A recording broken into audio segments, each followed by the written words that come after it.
Story 1. I used to work in a customer care call center for a major telecommunications company. A woman called in one day to inquire about $299 charges on her bill from Lavalife.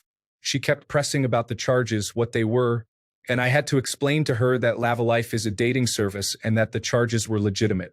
If she didn't make them, did someone else live in her house who might have?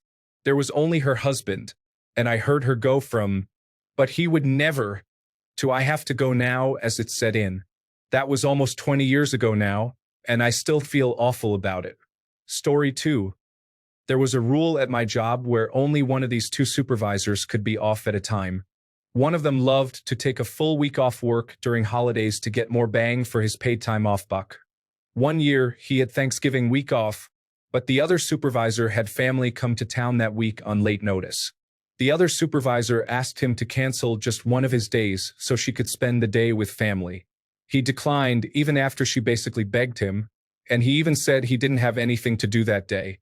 She then proceeded to take paid time off days every Wednesday of a holiday week for the next calendar year, effectively blocking him from taking his cheap weeks off.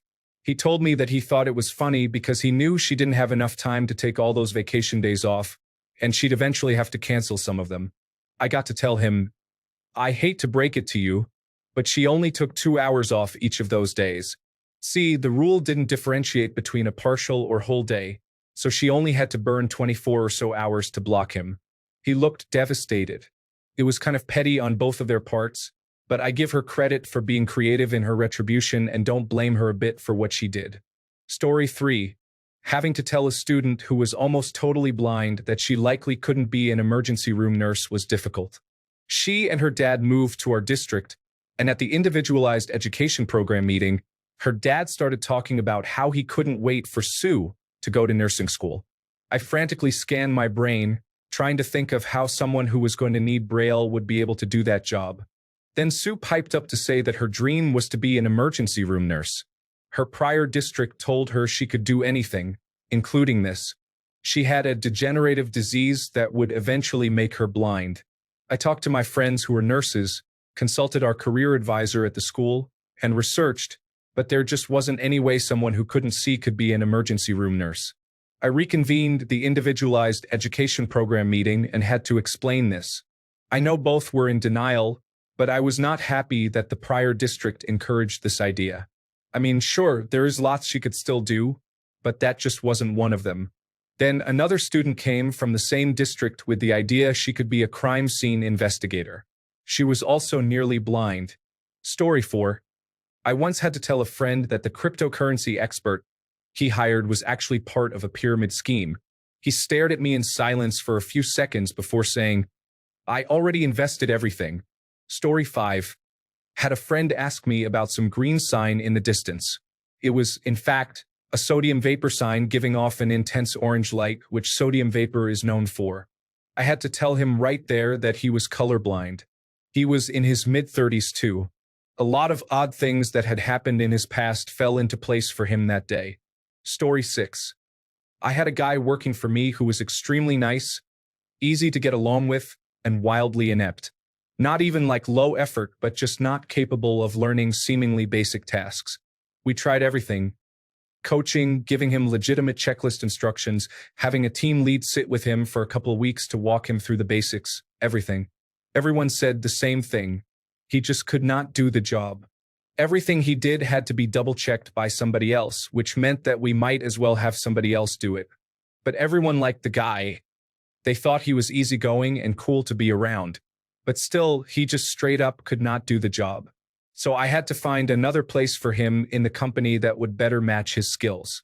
The option would be for him to either take the lower job with lower pay, or he would be fired with severance.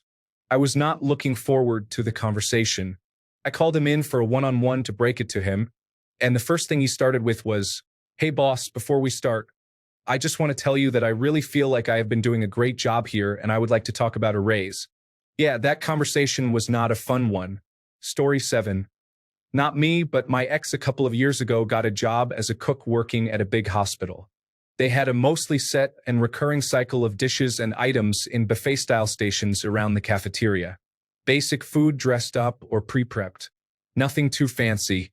His first month, he became familiar with some of the residents and doctors who would make small talk with him as he loaded up their plates. One of these doctors was a man originally from India who was very enthusiastic about the country fried chicken smothered in pepper gravy. He said it was his favorite dish out of anything else there, and it wasn't uncommon for him to stop by at the end of his shift to purchase extra to take home. My partner's first time working the entree station, the doctor pointed and asked my partner for his usual country fried chicken. My partner stared at him confused. They didn't serve country fried chicken, but they did have chicken fried steak. When he informed the doctor of this, the man's eyes went wide, and he looked genuinely shocked. "This isn't chicken?" My partner described the expression on his face as going from confused and baffled to so sad when he realized he had been eating beef this entire time, but also that it had tasted so delicious. Apparently, despite eating other types of meat, the man was still deeply tied to his Hindu roots and avoided beef in his regular diet because of this.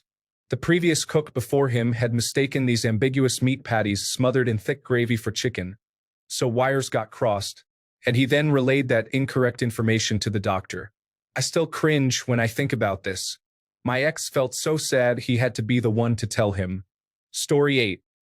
I had to tell my friend that the online girlfriend he had been talking to for months was actually a scammer using stolen photos. He was planning to send her money to come visit, and breaking the news to him was one of the toughest conversations I have ever had. Story 9.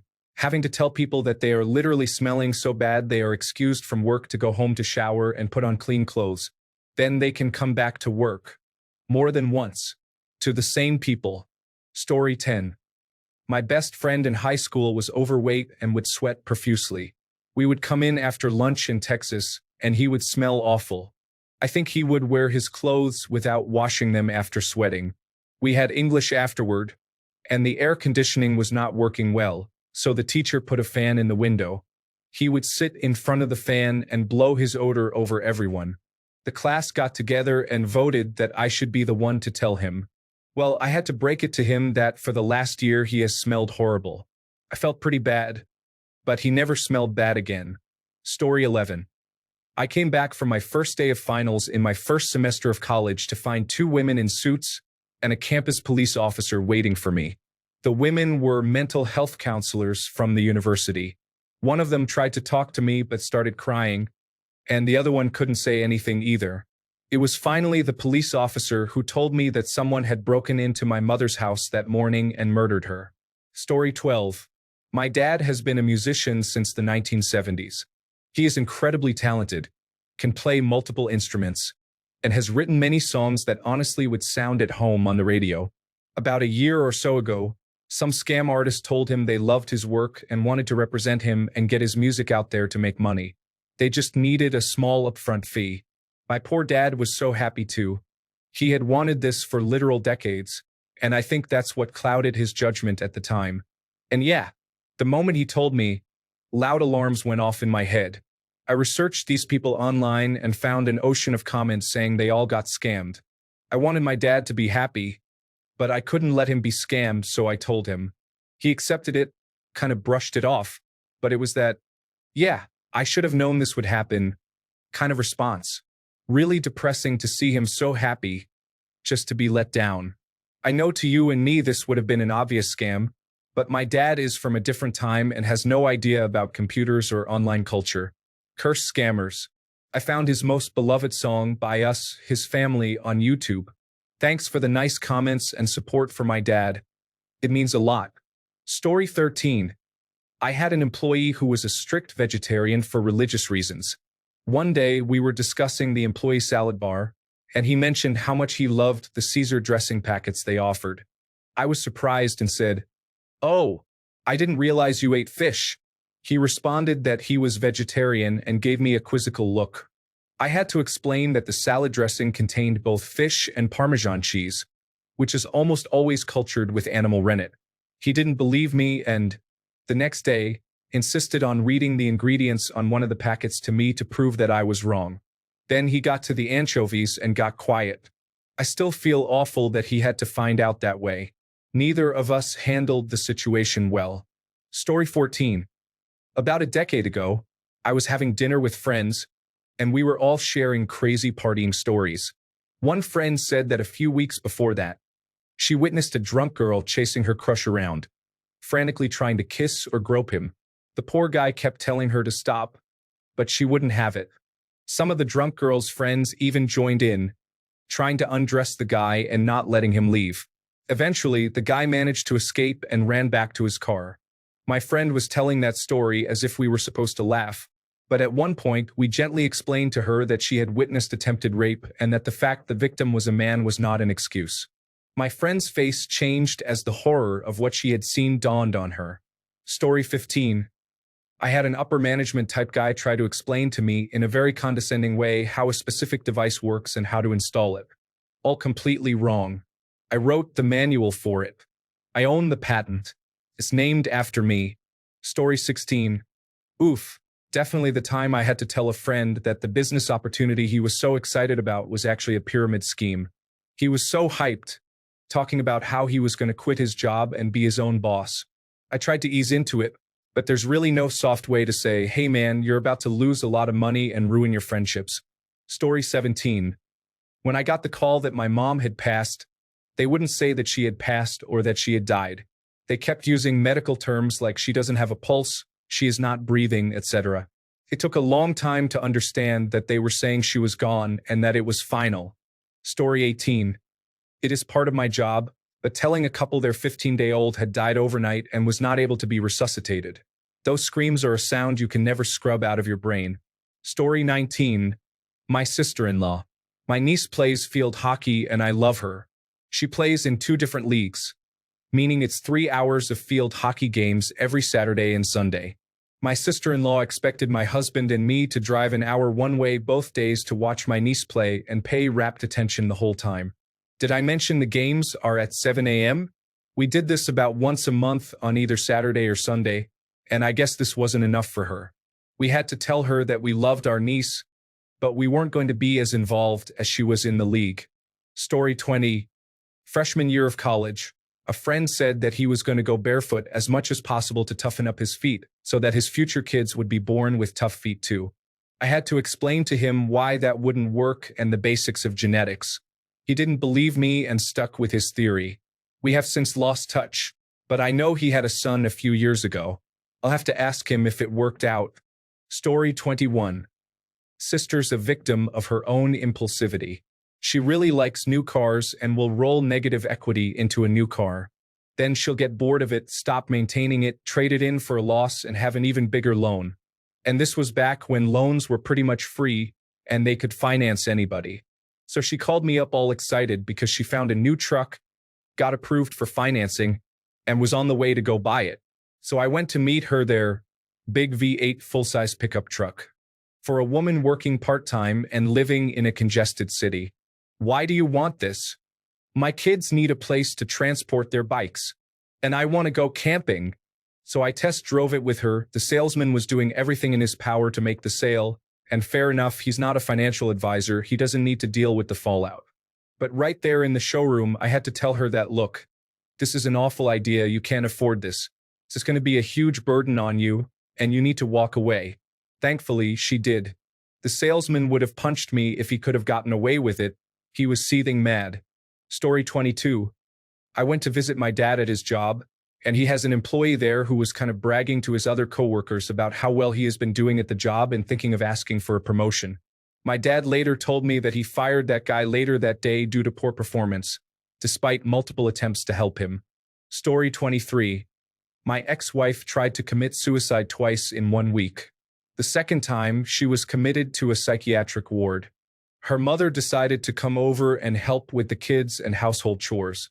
The second day she is at the house, she comes out of the bedroom disoriented. Turns out she is having a stroke. For the third time that week, I had to call emergency services. I had to go to the psychiatric ward and tell my suicidal, drugged-up wife that her mother, who she was very close to, was in the hospital because she had a stroke. Story 24. I was at a tech entrepreneurial meetup back in 2012. I spoke with one guy who was enthusiastically describing his billion-dollar idea, an application that people at the gym could use to track their workouts and do challenges. He said there was even a social media potential because people could share their progress. You mean like Strava? I asked, thinking he had perhaps identified a niche market not covered by Strava, Endomondo, and others. I got a confused what in response. He had never heard of it. The look on his face when I showed him the application and he saw that his idea had been thoroughly realized for some time was tragic. How he had gotten as far with his idea as he had without finding any existing applications is a mystery to me.